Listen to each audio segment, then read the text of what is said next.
This video was brought to you by Skillshare.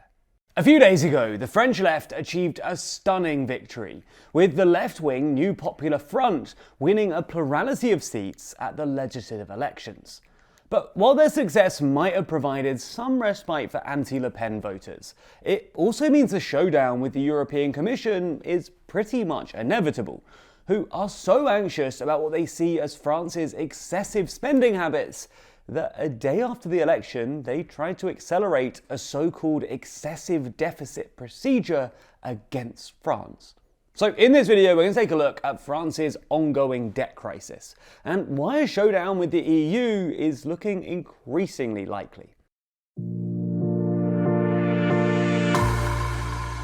Before we start, if you haven't already, please consider subscribing and ringing the bell to stay in the loop and be notified when we release new videos. So to understand this story, you need to know a bit about France's pre-existing debt crisis.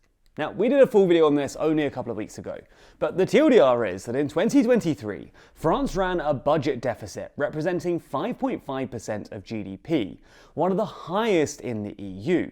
In fact, only 3 countries in the EU ran wider deficits last year: Romania, Hungary, and Italy. On top of that, the French government admitted that it didn't expect to reach the EU's 3% target until 2027 at the earliest.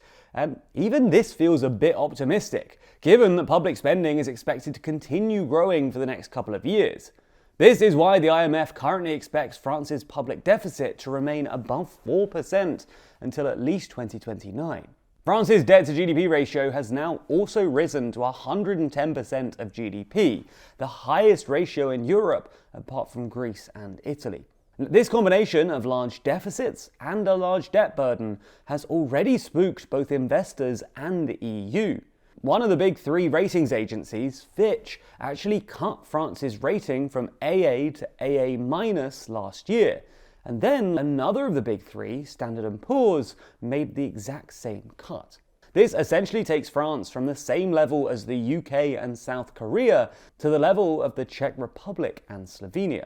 But perhaps more significantly, because the French deficit is currently above the EU's target of 3%, and because the French debt is well above the EU's target of 60% without any prospects of decreasing, the EU have opened what's called an excessive deficit procedure, or EDP, against the French government. For context, the 3% deficit rule and 60% debt rule have been in place since the Maastricht Treaty, hence why they're often known as the Maastricht criteria. But they were suspended during the pandemic. The EU did agree to negotiate them to make them a bit more flexible, and the new rules were adopted early this year.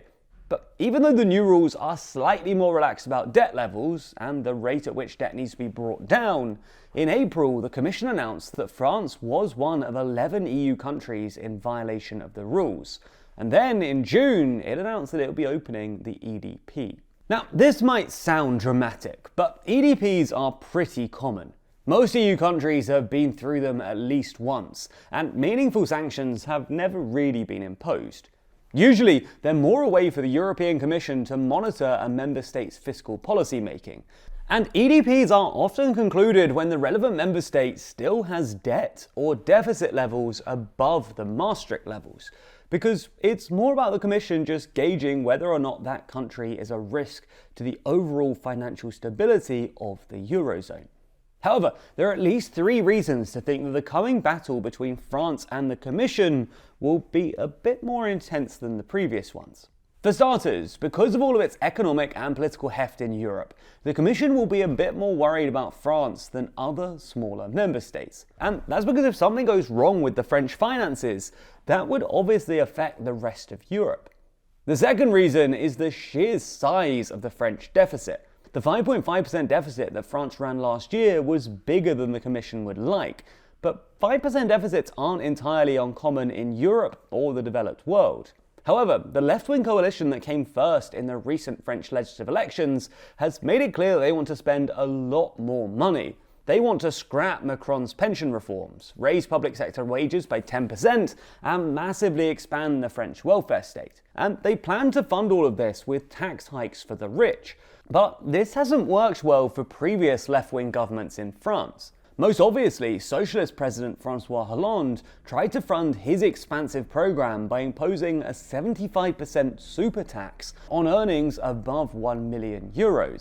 But it was so ineffective that he quietly gave up on it a couple of years after it was implemented. To be clear, we're not saying that taxing the rich is intrinsically a bad idea at all, just that the French experience suggests that it's difficult to do.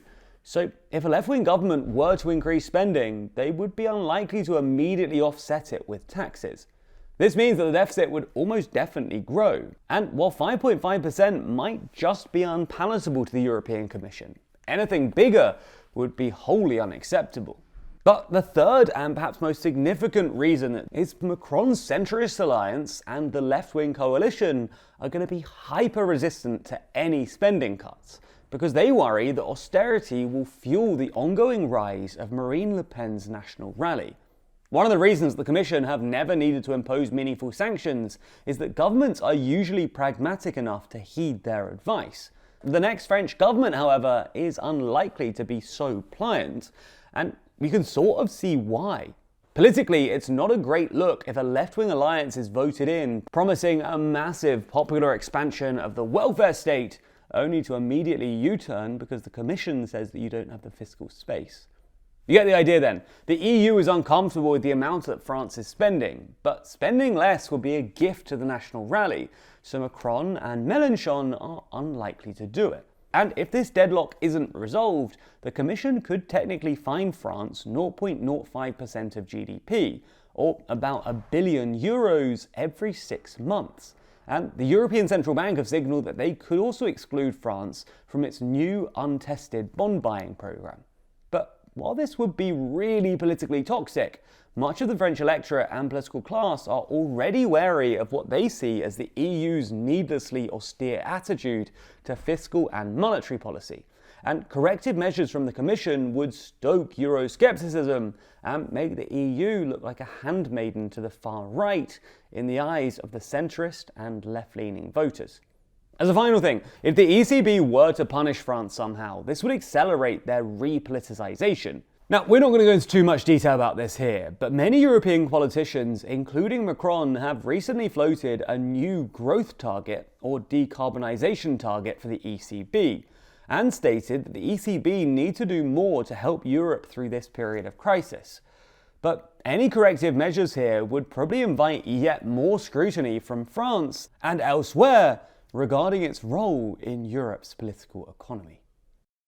Running a profitable online news brand that gives away free content is a little tricky. So recently we launched an online store where you can purchase copies of our magazine, Too Long.